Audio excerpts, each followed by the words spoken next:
ধ্বংসস্তূপে ভরা এক শহর, আকাশে বারুদের গন্ধ, মাটিতে রক্তের দাগ। তবুও থেমে নেই প্রতিরোধ।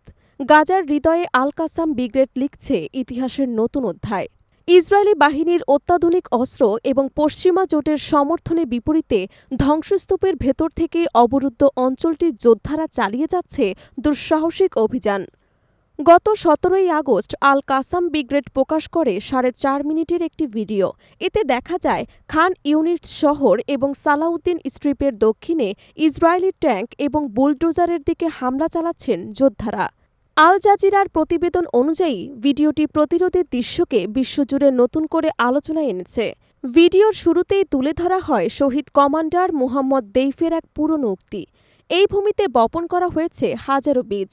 যেভাবেই চাষ হোক, সেই বীজ একদিন অঙ্কুরিত হবেই। তার এই বাণীকে ধারণ করেই যোদ্ধাদের দৃঢ়প্রত্যয় স্পষ্ট হয়। চিত্রে দেখা যায় এক যোদ্ধা ঘোষণা দিচ্ছেন, আমরা আল্লাহর সৈনিক। ওরা মাত্র কয়েক মিনিট দূরে, কিছুক্ষণের মধ্যেই লক্ষ্যবস্তুতে আঘাত হানে। মুহূর্তেই ধুলে ঢেকে যায় চারদিক। সেন্ট্রাল খান ইউনিসের আবু হামিদ গোলচত্বরের লড়াই আরও তীব্র হয়ে ওঠে। যোদ্ধারা আল ইয়াসিন ১০৫ এবং ট্যানটেম ৮৫ রকেট ব্যবহার করে ইসরায়েলি বাহিনীর ২ মার্কাবা ৪ ট্যাঙ্ক ধ্বংস করেন। গর্জন ধ্বনি ছড়িয়ে পড়ে চারপাশে, আকাশ ভরে ওঠে আল্লাহু আকবার ধ্বনিতে। ভিডিওর এক পর্যায়ে এক যোদ্ধা শাহাদাতের পথকে আরও সম্মান বলে ঘোষণা দেন। তার কণ্ঠে উঠে আসে ক্ষোভ এবং অভিমান।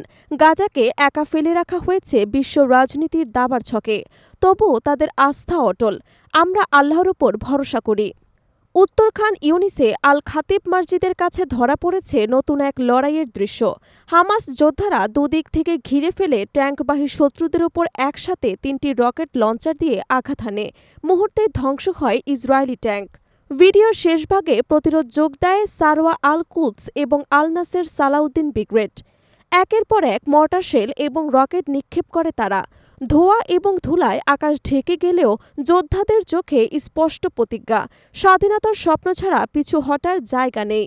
এই ভিডিও শুধু যুদ্ধের দৃশ্য নয়, বরং একটি জাতির অটল সংকল্পের দলিল। ধ্বংসস্তূপের ভেতর থেকেও গাজার সন্তানরা জানিয়ে দিল, অন্যায়ের সামনে মাথা নোয়ানো তাদের নিয়তি নয়। প্রতিরোধের বীজই একদিন স্বাধীনতার বৃক্ষে পরিণত হবে।